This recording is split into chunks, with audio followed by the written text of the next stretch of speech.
Welcome back to another episode of Tempo, the new podcast brought to you by me, Ollie, and VanillaSoft. Now, today I'm joined by my good friend Marcus Chan, who has held a bunch of roles that I'm very interested to get into.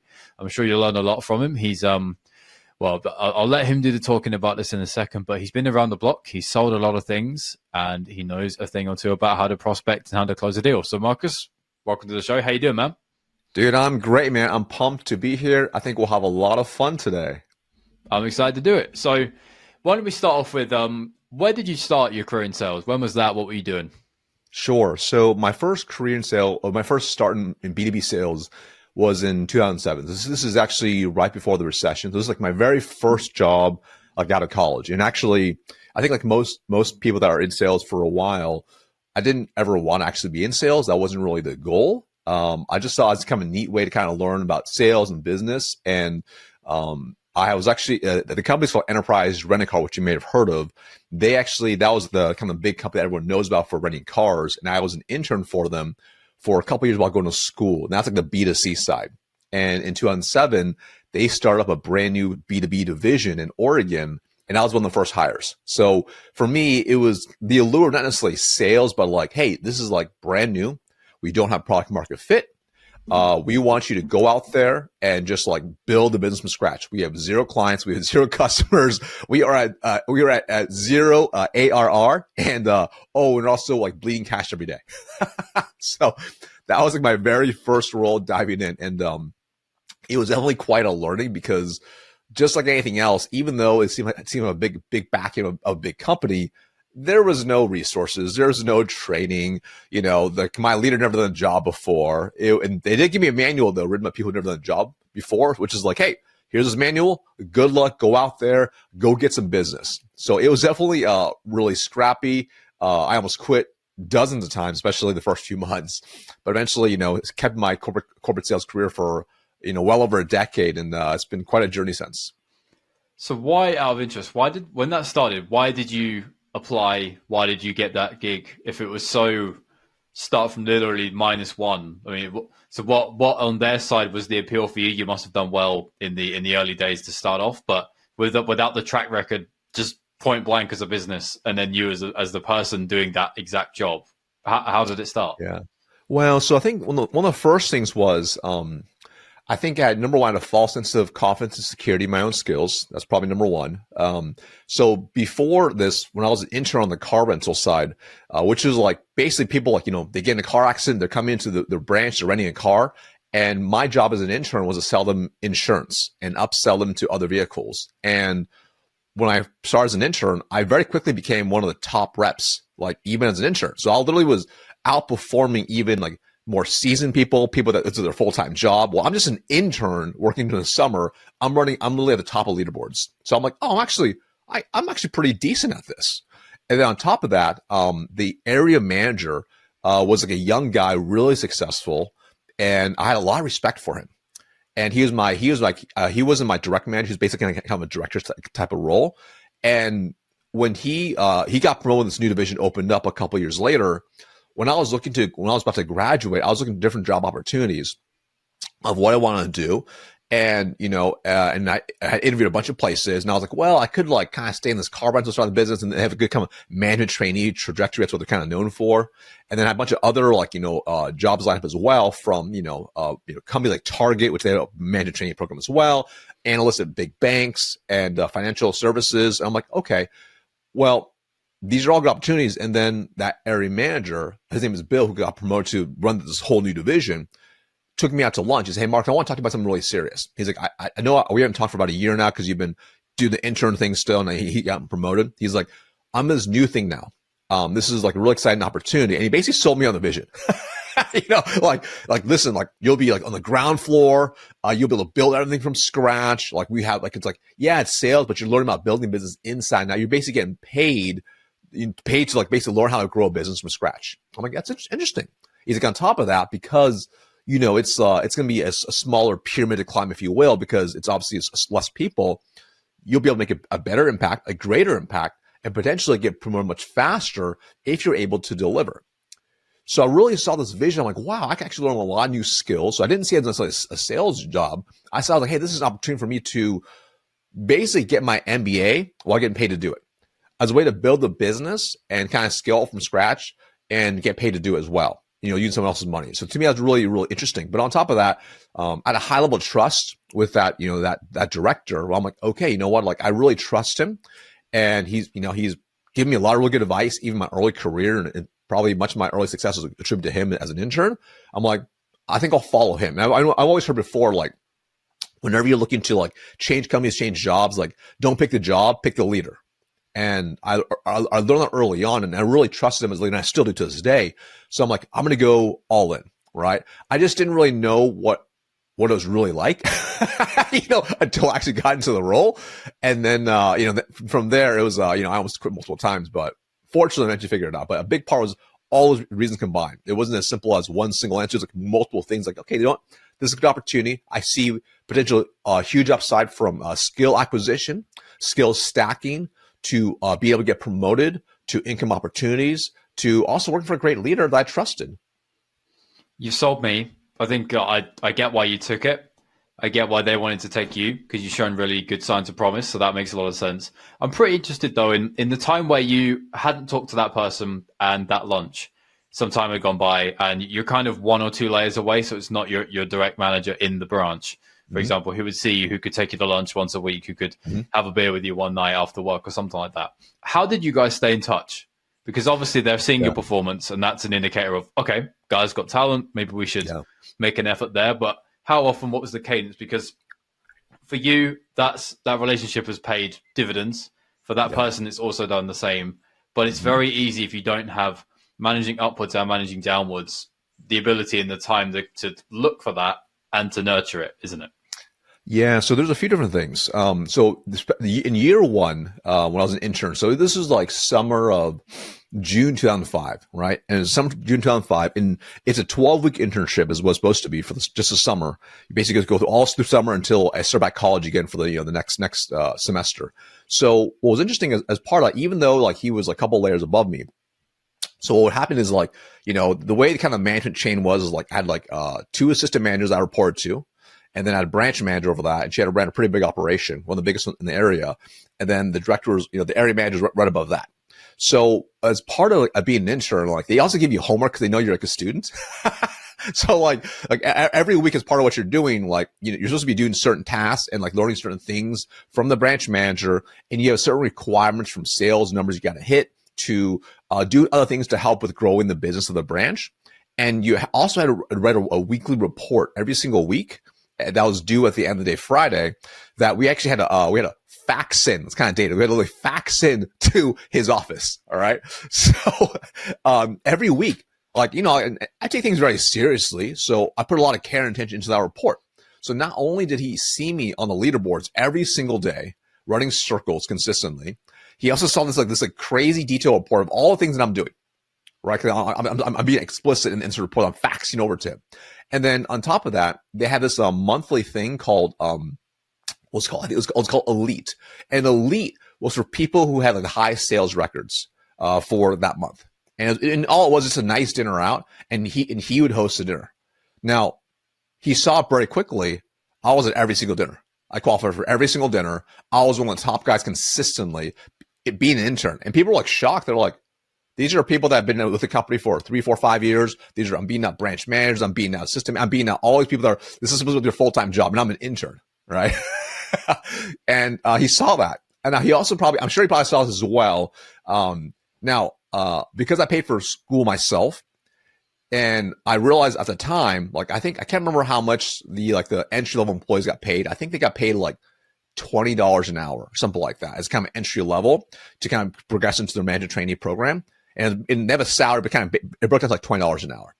And I got paid as an intern, I think I got paid $9 an hour. And I got overtime as well.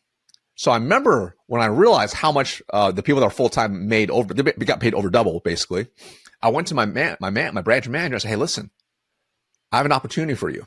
Like, listen, like these other guys, like, they're kind of like, if they work overtime or more overtime, you will pay them time and a half off $20. You're going to pay them like $30 an hour for every hour past 40 hours.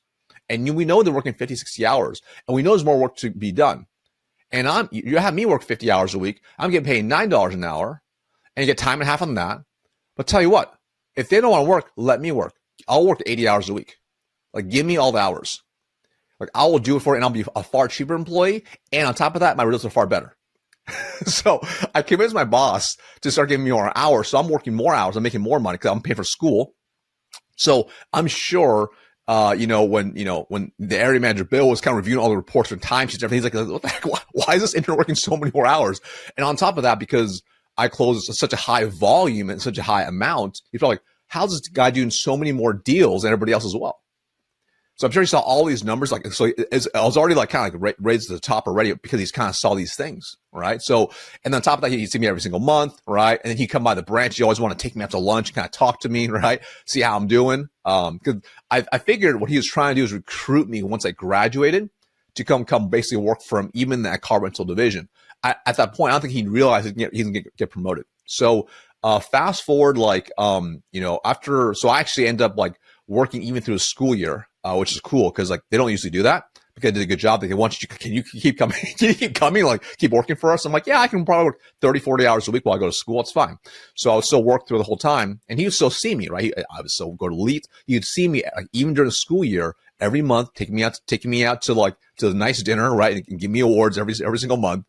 And then the following summer, he ended up, he was kind of transitioned to a different role, and I had a new manager, but he would still like pop in periodically, just kind of check on everything, see how everyone's going, because he had a good relationship with me. He'd always want to talk to me. So, he was probably strategic with it, just kind of like keeping that relationship alive. I didn't really think, I'm like, oh, great, that's really cool. Like, he's just being a nice guy.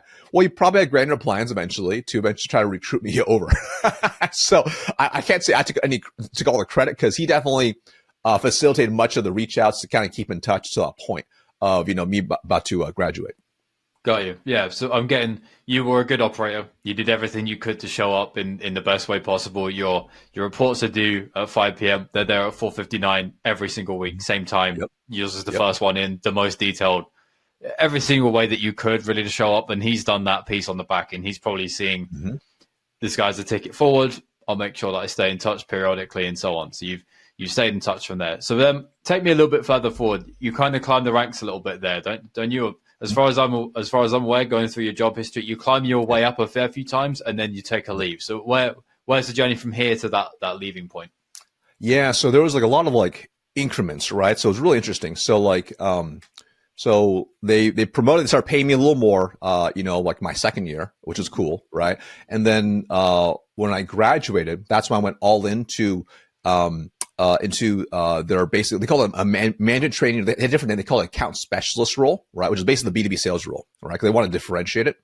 And I dove right in. Now, they usually have at that point, it's kind of interesting. So they try to apply some of the same principles from this really well-established B2C type part of the business into the B2B part.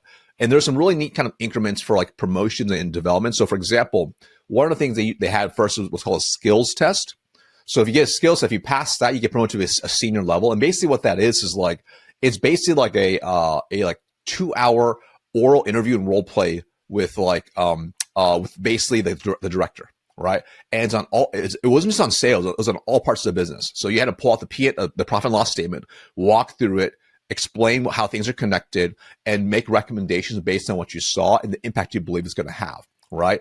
And it was a pretty good entry level into it. Now, most people, usually would take about, usually 9 months to be able to get to that point of comfortability to be able to do that. Well, day one, I pulled them aside and I said, hey, listen, like the reason I'm coming to work for you in this division is I want to pass all these basic tests as fast as possible and get promoted. So I want to pass it on week one. He's like, okay. So within the first week, I passed that test, right? So he grilled me. But the thing was, is like the benefit I had was because 2 years prior, I learned the ins and outs of running the business as an intern. I knew the P&L inside and out. I understood how things connected, right? Because I was basically running the branch as an intern. Just like my boss loved me because I just did everything for her.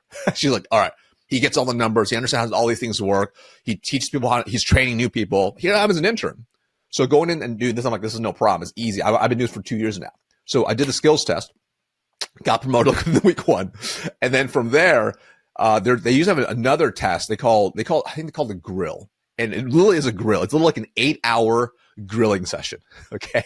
And usually it takes people about 12 to 18 to 24 months to be able to do it. And this is like a super intensive, and you're going through all types of role plays for basically 8 hours. And it's exhausting, and they're running through like in super detail. So basically the 2-hour skills thing was like a precursor to this.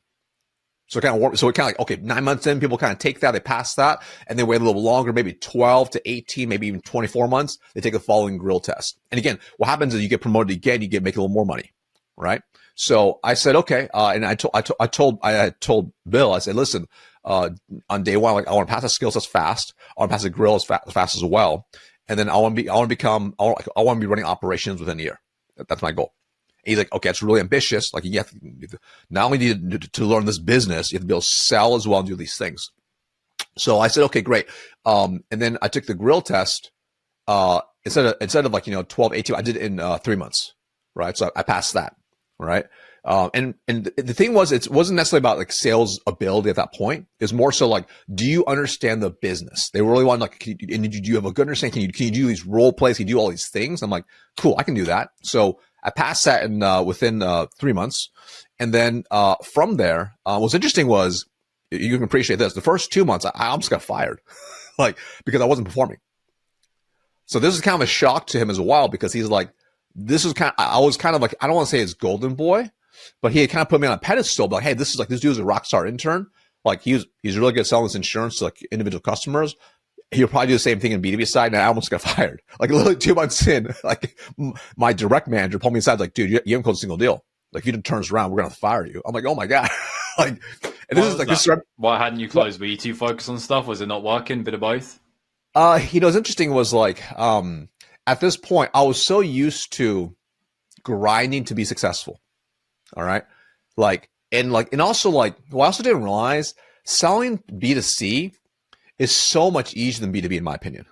Like it was just very different. So like someone coming in to rent a car because they got in a car accident, like they're already there, like it's much easier. So you basically have to convert them, I found, versus if it's outbound, complete cold to close, completely different game. And we didn't have any inbound leads. There was no marketing. So I wasn't used to any of this. I never cold called before in my life, never done a cold email, never walked into business by foot before, never took someone from completely cold to like having a need by the end of the conversation. So I struggled with all those things because I really thought like, okay, like, well, kind of like the way it worked was like when I did insurance like sales, I basically walk around the car, I make a pitch about the insurance and close them. That's what it was. So I kind of tried this kind of similar thing on the B2B side, and it really didn't work, right? Because I didn't have a proper discovery. I wasn't asking I didn't realize at this point, but I didn't have proper discovery. I wasn't properly targeting. I didn't understand the industry well. I wasn't doing homework in advance. I wasn't prepared. I didn't have good follow-up. I didn't control the sales process. I didn't cover decision making. I mean, there's all these little things that's kind of added up that I just didn't know at the time, right? So and that's why for me, I was actually really depressed the first couple of months, even though it felt kind of good getting that, that promotion to at least make a little more money. But I was like, but I'm actually bad at my job. So like I'm actually probably gonna get fired. And on top of that, I was like, this is like right before the recession was hitting. So I was like, if I get fired, it's gonna be really hard to get a job.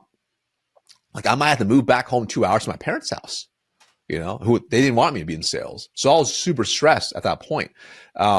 Eventually I started figuring it out because, I started to my activity was the highest out of everyone. Like it's kind of like the typical story. Like I had the most cold calls, the most cold emails. My activity metrics were insane, right? So but didn't close a single deal.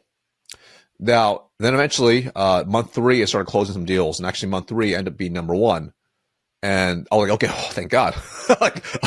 All right, but I didn't know if I could maintain it, right? So it kind of worked out well with being able to do my grill at that point. I'm like, all right, I feel kind of a little better. Unfortunately, stayed number 1 for the next 3 months, and then he said to me, "Hey, listen, I have an opportunity for you." This is the director. He said, "Marcus, I want you to go over to this other branch that's underperforming." So he basically opened up 3 branches at the same time, like complete scratch, right? He's like, now this location started to perform. It's great. You've been the number 1 guy. You're not winning the awards every single month. Like, I want you to go over to this other branch on the west side of Portland. They're not the worst. They're the worst branch. They're still underperforming.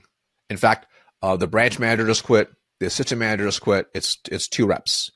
And I was like, oh, great. He's going to promote me. He's like, I want you to go over there, but we're not going to promote you. I want you to go over there. Look like the diamond guy, and then you're up. I want to see, can you do it again? But I'm going to ask more of you. I want you to go. I want you to manage those 2 people. I'm like, what? He's like, yeah, y'all have the same title, but I want you to manage them and lead them to success. Show me what you've done last 3 months was not an accident.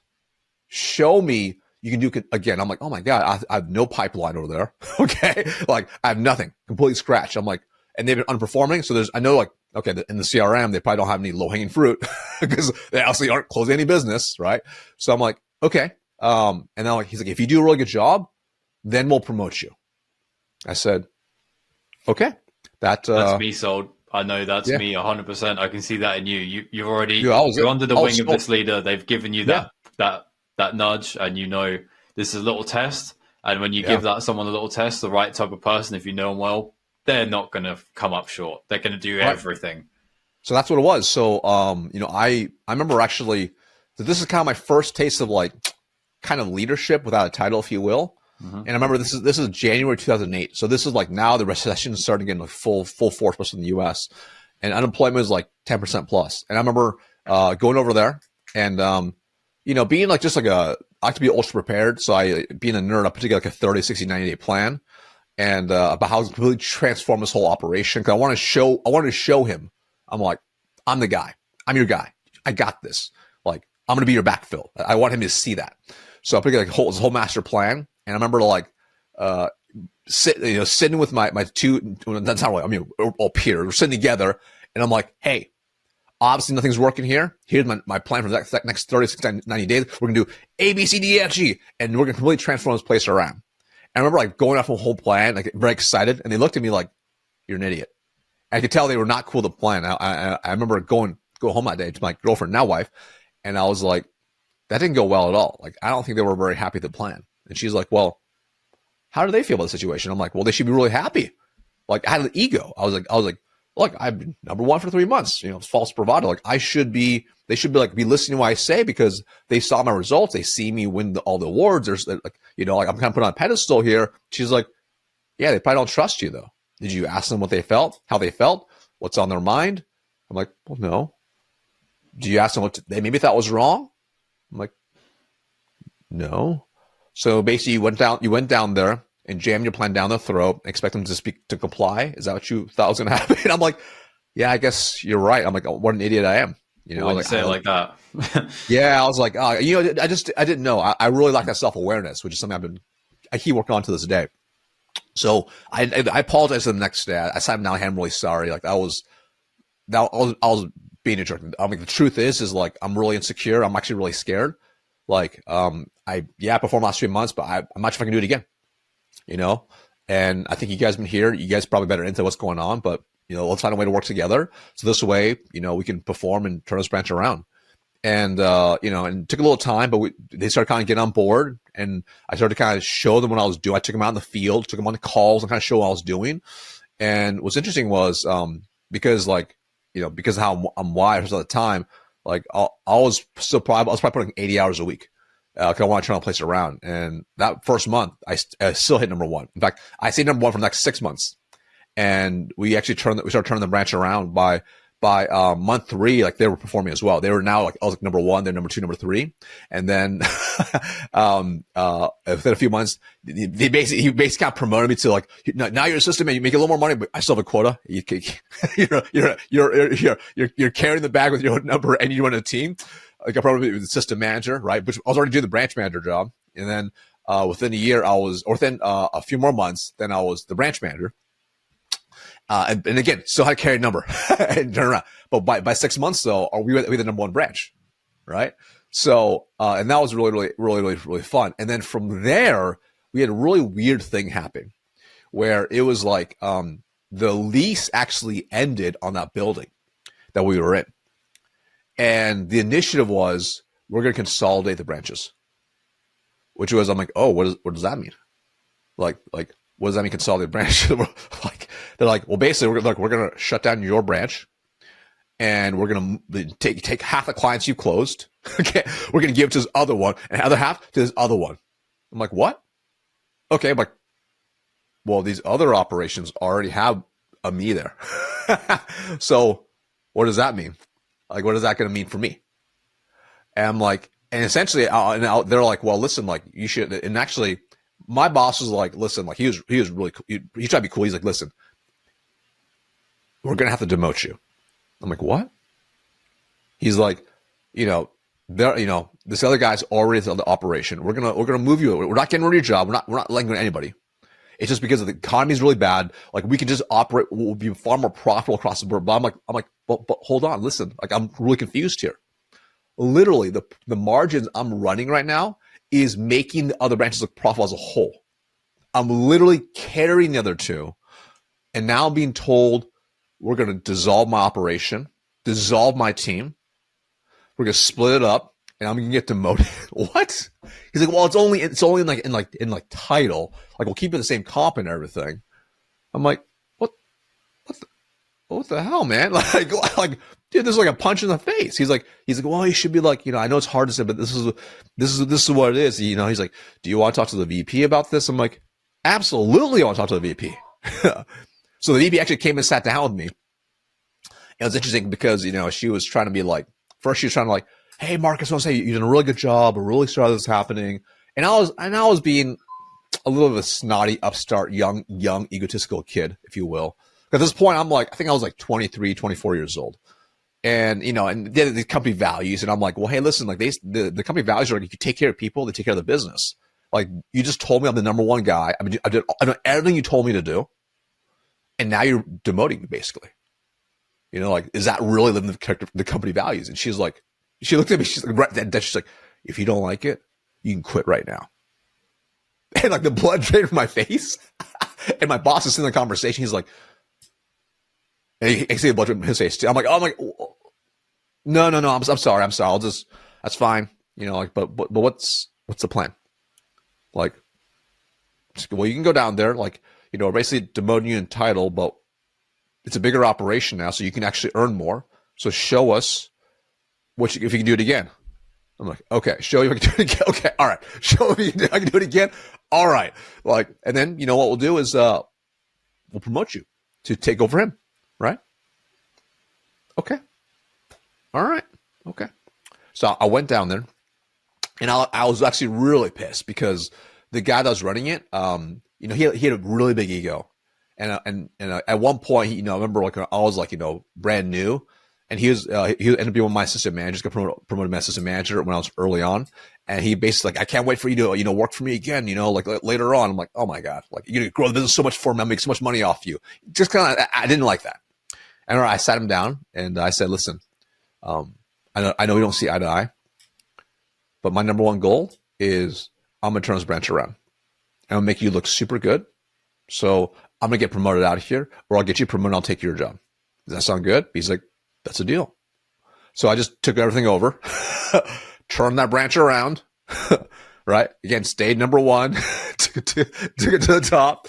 And actually within, I think it was probably 6 to 8 months, the other operation, that manager, which they had, and that got, because it underperformed at that point, basically got let go. So I'm like, okay, and I actually ended up getting his role, right? And it turned that place around. It had a way better territory for sure. I was like, it was a far better. I'm like, they completely drained this territory. It's absolutely amazing. So I took over that territory, and then I was there for another year. Turn that place around. Same thing. I basically kept doing team rebuilds while having to carry the bag, have my own quota, and also train and hire and develop all these things. It's actually very stressful because you also run all the operations too, the back end CS as well. And then at that point, that was March or April 2011. Oh, I forgot to mention during this time, I went and got my MBA as well too. So like during this time at night, I got my MBA. So like for 2 years prior, I was like rebuilding those operations, got my MBA. And then literally in my last at this point, like from a trajectory perspective, like I saw like the way it was running, like I kept carrying basically everyone else. And I'm like, okay, in order for the next role to open up, it's probably not gonna happen for like maybe 5 to 7 years. I just see like it's like these other people, like in order for me to go to the next level and basically manage bigger teams, like I want to manage like 5, 10, 15 teams, right? Like of people. I want to have a sales force of like 50 to 100 people. That's what I wanted. And I just didn't see it happening because like I could do my it wasn't profitable enough to open up more operations. So I'm like, okay, this is not going to happen for like 5 to 7 years minimum. So I was already interviewing over the last year. Even I got that other promotion. I'm like, I told my boss, like, listen, I'm not happy, man. Like, you can't tell me this big plan when I started, this is 2010 when I told him this. So this is like 3 years prior. He told us a whole master plan. And like, it really hasn't come to fruition. In fact, what's really happened is like, I become the rebuild guy. Like basically anything that's a dumpster fire. Yeah, it's a promotion, but you're basically having to turn every dumpster fire around. Like it's like they're micro promotions, but they're not to the level I want to be at. Like, I want to run multi-unit teams. I want to have a huge sales force. I mean, it's kind of like egotistical, but I wanted power. I wanted influence. I wanted a level like of prestige, if you will. So I remember at that point in my last year, I was interviewing for a lot of different opportunities. And at that point, then I found an opportunity where it was actually going to be like a 2-step demotion and role. So I was going back to an individual contributor role. But I saw the upside be far greater because of how the org was structured. And on top of that, like that equity. And I really wanted equity. Like I wanted not like potential future equity if they IPO. I wanted legitimate equity on the S&P from wealth building. So I remember in April 2011, and that company was Cintas Corporation. And I remember taking a leap, quitting everything, and just going on my next opportunity. And then, I mean, shoot, man, I was in that next opportunity for almost 9 years. Again, multiple promotions. Within 4.5 years, I was running an 85% sales org at that point. So, and then I stayed in that last role for 7 more years, but that's kind of the trajectory overall of where I kind of started to where I am in now. So you did a lot, is what I'm getting. So here's a question for you. You talked a lot about the times where you're kind of the fixer person for go over here, turn it around, go over here, turn it around. And there's a lot of, I would feel very similarly. I've had this before previously as well, where you kind of go, yeah, but that's not a good deal for me, but I'm going to do it because the manager is good with you and career prospects. And if you can do it there, you can do it anywhere, and you're building skill. And if you can do it there and then again, then you might get the next leap up again. Mm-hmm. A couple of things fired back against you, like the where one branch went away and then you kind of taken back a little bit. Yep. A lot of the time there, I can sense, and you're talking about the age of sort of early 20s. Mm-hmm. Hot-headed a little bit was me back then. I was a bit like, what do you mean I'm not getting this or that? Still got a bit of that, unfortunately. How would you, as you climb the ranks later on in that second job, the place that you left to, you've led teams of 85 or so. How do you deal with you then? Like what?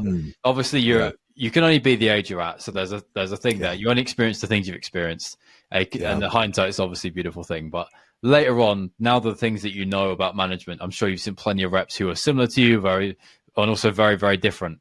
How do you manage that? Because you were obviously really, really focused on, I want to achieve this and achieve that, and it's going to lead to this and that.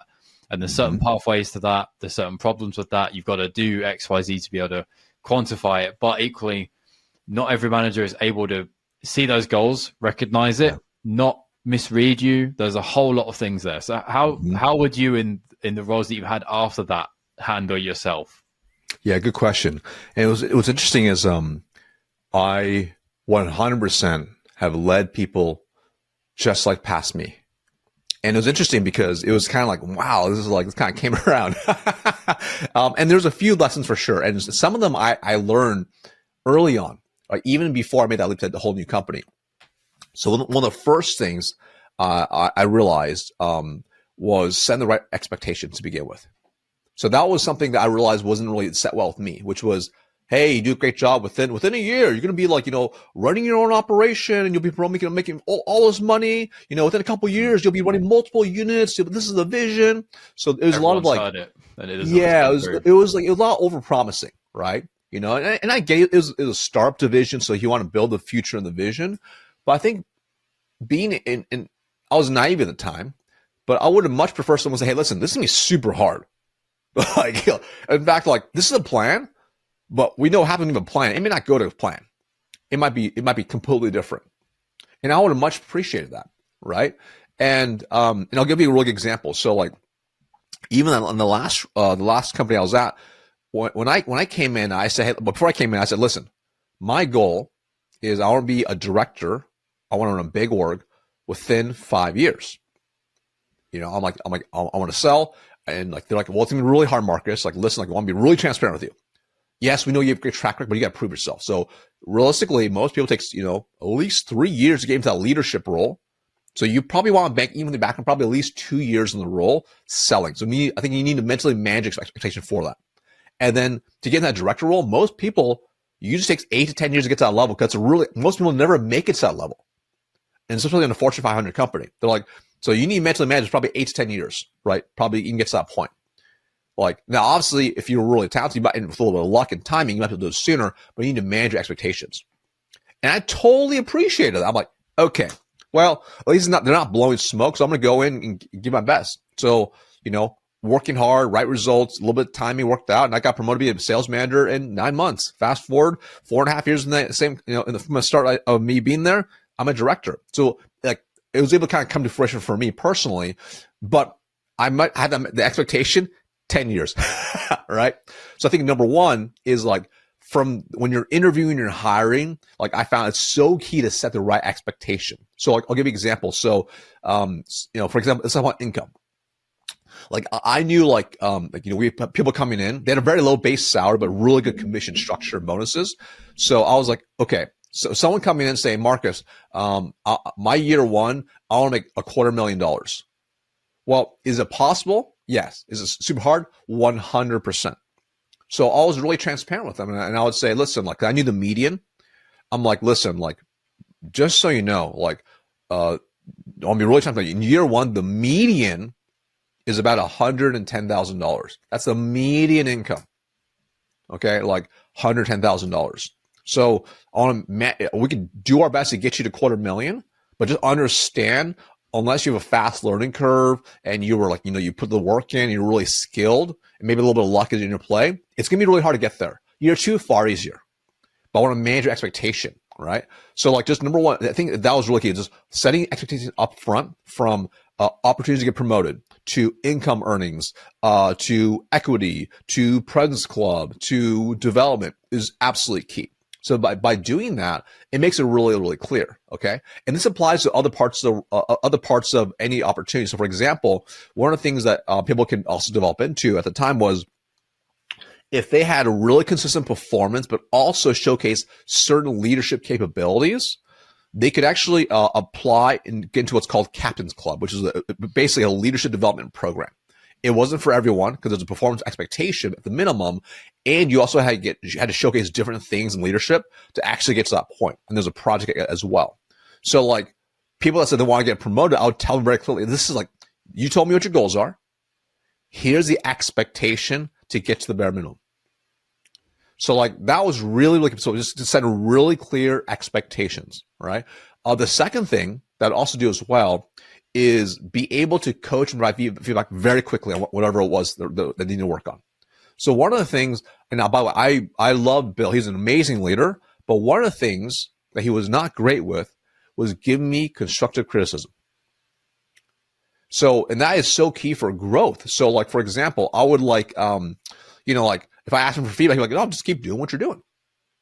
Not particularly useful, but it's not bad. It's just, yeah. I mean, feeds the ego, but doesn't actually make me better, right? So, early on, like, especially like from the day they start, I'm providing a very tight feedback loop with that person to improve whatever skills that they need to work on. And this is not just sales skills. This could be character skill development, right? How they show up, to different little things that's going to make them a better version of them, to not just make them like a salesperson, but actually make them a professional and go-to leader at our company. So I would like always constantly, not in a bad critique way, but I would guide them to align to where they want to go. So like, for example, I had this guy named Ivan on my team. He like had ran teams before, really successful. He used to be at a company called Bally's Total Fitness. It was like a huge fitness center back in the day. And he's one of the youngest general managers, really successful, really good at sales. I brought him in, but very rough around the edges. And like part of the company culture being very professional, kind of, addressing a certain part. So like that was early on. I'm really coaching him on how to just show up properly, how to like be prepared for any meeting as a team in internal company. Right? Like even little things where like sometimes what he would do is, it wasn't intentional, but like, he would just kind of like, if someone's like, sharing the performance, we every Monday, we share about our performance. Everyone shared, hey, this is what I sold last week. Right? So there was massive accountability. He would sometimes just say stuff like, how many inbound leads was that? And he'd call people out. And I'm like, I remember pulling him. I'm like, hey man, like, listen, like I like, how many understand like what's making you want to do that? He's like, well, I think it's really important for everybody to know. I'm like, well, but why is that important? It's like, well, like I want him to know that, it's like, you gotta do outbound too. I'm like, totally cool. Like, do you think that's appropriate in a public setting or a private setting? Well, probably private. Okay, cool. And how do you think he feels that you bring it up? Like, do you think maybe someone else should bring it up instead, maybe privately? He's like, yeah, probably you. I'm like, yeah. And do you know if I talked to him privately about that? He's like, I don't. Have you? I'm like, I have. I have. Yeah, little stuff like that. It's like he just didn't have emotional intelligence, right? So like just that's what's really key. So you constantly guide them, but then on top of that, the third thing is like developing them in other ways that's going to make them better for the future. And that's really, really key. So like a lot of times, the young egotistical rep, which I was, they get to the point where they realize they don't think they can learn anything else because they're not being challenged anymore, or they have a false sense of their skill set and their confidence, their knowledge base, whatever. And they miss all their gaps. So it was part of my job, I felt it was, to help them uncover the gaps, not in a weird, bad way, but to uncover it and then to do my best to provide the training, the resources, the support to help coach them up. So this way they become just a better sales professional. So like, by doing that, like I look back, I'm like, wow, like I probably been so much more humbled if I got called out on some of these things. Like for example, like when I got called out by my two peers, that humbled me. And I really appreciate that looking back. And I wish I had some of these, I had other humbling moments, but I wish, my leadership would have pulled me aside and would, say, good job with this. We want you to work on this now. In order to get to the next level of where you want to go, this is what you're missing. This is a skill gap. So what we're going to do here is this is what I want you to focus on. I want you to focus on public speaking. And because we're going to focus on public speaking, the opportunity we're going to give you is, in 3 months, we're going to have our SKO. We want you to present on X at the SKO. Okay. Show us what you got. I would absolutely love that. Right. So it's providing these opportunities for discretionary effort as well. That's even beyond the role of the sales job. And I think the mistake that my leadership was making, and I see it for a lot of leaders to this day, is if they are providing type of coaching or development, it's primarily on just closing deals. And that's just like one part of being a great sales professional, because I look back to the leader, and since then I've had tons of great leaders. The best leaders that I've ever had have always been the ones who've been a little bit tougher on me and have shown me some of my gaps and made me better. This is even when I was in sports, when I was a competitive swimmer, same thing, right? They uncovered the gaps and they coached me through, and I felt very humbled, but I grew because they showed me that I can keep on growing. Me too. Exactly the same thing. As I do this podcast more often, you'd be surprised how many times I find myself saying, God, you're like me, in my head when you're talking like that. And it's exactly the same thing. The leader who told me, you're going to have to eat this for 6 months because we're not promoting you yet, but you're going to get a little bit of a raise because we want to show you that you're valued and we know this is a bit of a kick, and you're going to carry on and you're going to have to perform better again, and you're going to have to get better at this while you do it. And then at that point, if everything goes well, you can go up. That sort of thing, it kicked me back down to the real world a little bit, but it gave me so much fire. Like I can tell when you talk, you're like, okay, I'm gonna go and do this now. Like no one's stopping me. I could tell that within you. So, all right, dude, I got a couple minutes to ask for you a quick story, and then I have some quick fires before we wrap up. Yeah. All good? Sure, sounds good. All right. So in about 2, 3, 4 minutes or so, I'd like you to walk me through a story where not the ones you've said, but you've had a problem. Maybe a top performer on your team, one of the teams that you're leading, has left, or you've had a mistake, something like that, where you've really put your foot in it. You've had a row with the top performer and they've gone, or you've lost a massive deal that you promised was coming in. Anything like that? What happened? How did you turn it around?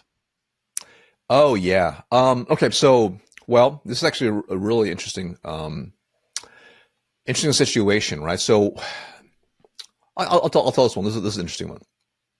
So, I had just gotten promoted to be a director, right? So, I'm like, this is amazing. I have 9 sales leaders report to me. Each of them have their own team, right? And my new number for the year is pretty massive. And I'm like, okay, this is a 9-figure quota. I've never had to deal with this before at this level. And I remember I got a call from one of my sales managers in Washington, and he said, "Hey, Marcus, I want to send you something. I think this rep, I don't want to say their name, this rep forged an agreement.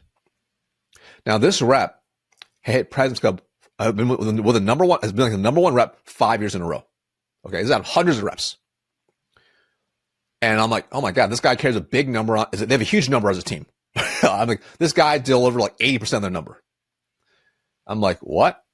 You think you forged an agreement? I'm like, yeah. Let me just email it to you. So I take a look at the agreements, and the situation was they were already a current customer, and they're opening up more operations. So we're going to provide more services to other operations, right? So they have to sign a new agreement to basically cover all the new entities. And I took a look at the original agreement and then the new one. And it was quite clear. The original was taken, literally physically, photocopied. The signature was cut out, taped to a new agreement, and then photocopied that signature. You could literally see where the shadow of the cut area was on the agreement, and that was submitted.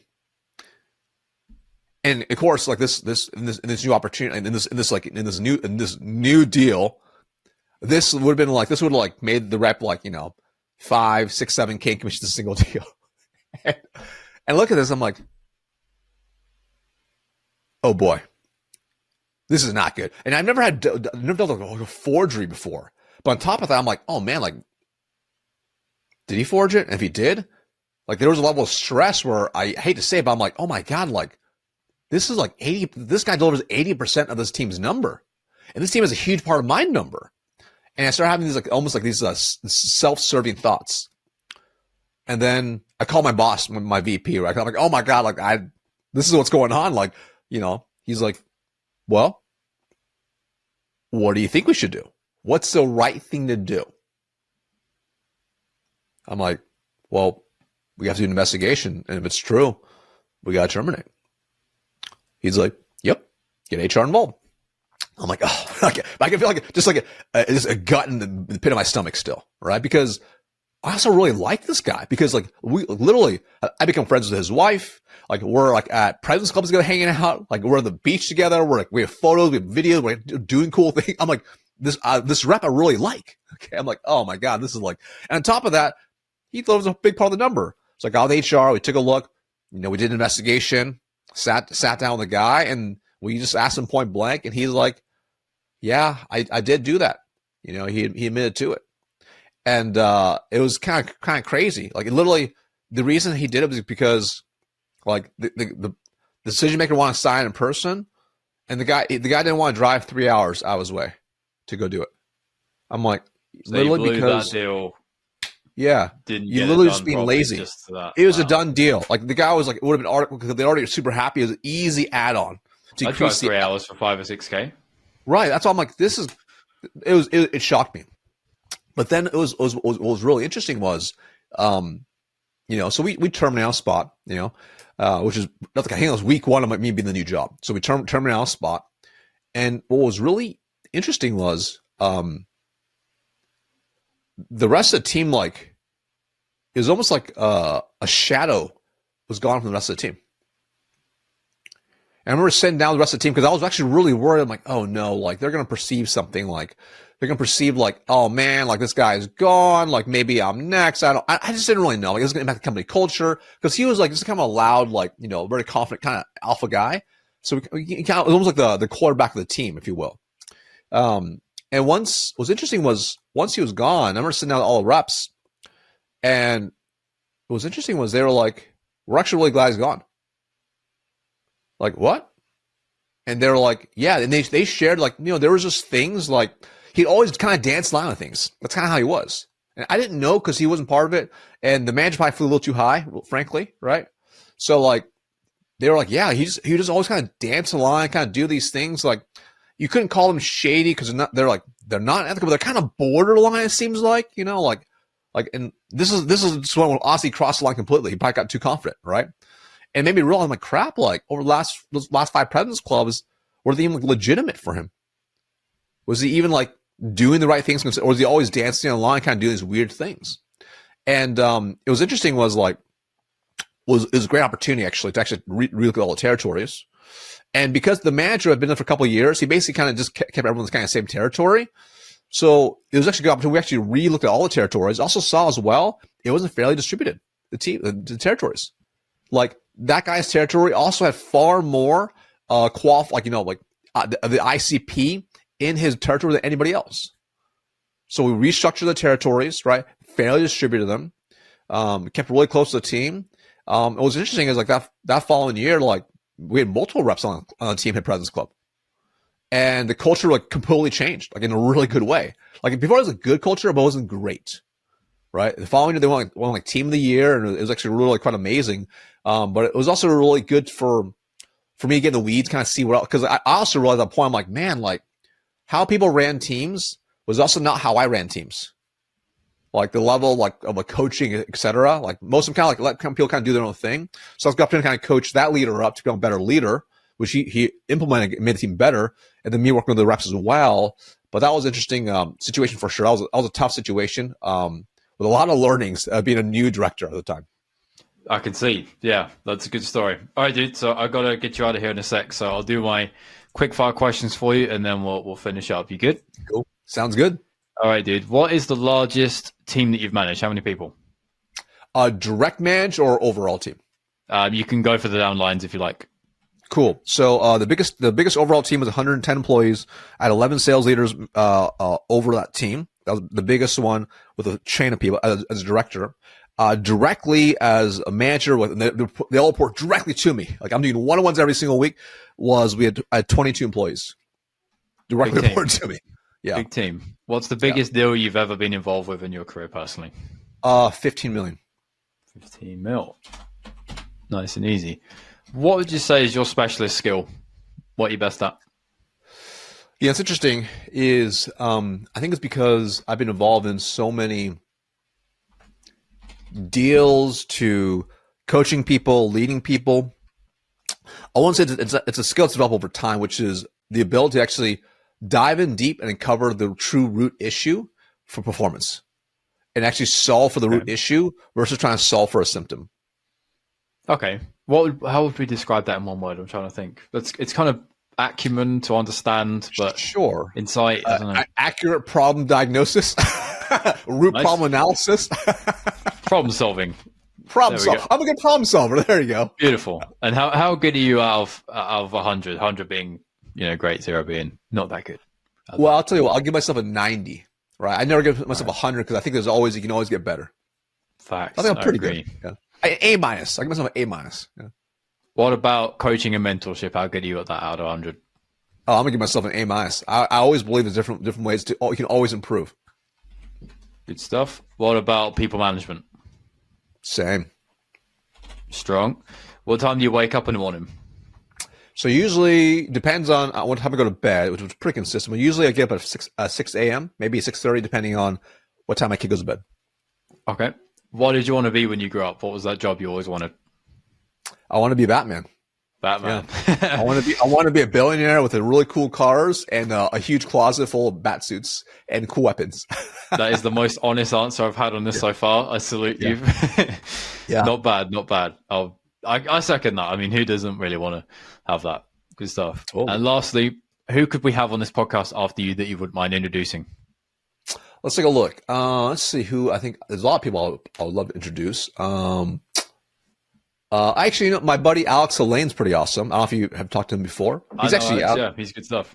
Yeah, so he's out in the UK. Oh, wait, actually, he's moved to Dubai now. He's in Dubai now. Has he? Yeah. Oh, cool. I know him well. Yeah, we should. I should chat to him. Yeah, let's do that. Cool. Cool. All right, man. Well, thank you very much for coming on. I really enjoyed it. Where, before we hang up and we leave here, can people find and follow you? Cool. Head over to LinkedIn or to YouTube. Just put in my name in there. You should be able to find me. You should be one of the top searches on each platform. And what content are they going to find when they look for you there? Oh, incredibly badass content for sales training, coaching, any part of the deal cycle to outbound from cold to close. I got it all covered, even leadership stuff too. Beautiful. All right, man. Well, thank you very much. As I said, good stuff as always. A couple really good stories there and some good things on the Batman scorecard. So I'm going to look forward to resharing this one out a few times. If you made it this far, thanks very much for your attention span. Congratulations. It's much longer than mine. And with that, we'll see you on the next one, folks. Thanks very much. Thanks so much.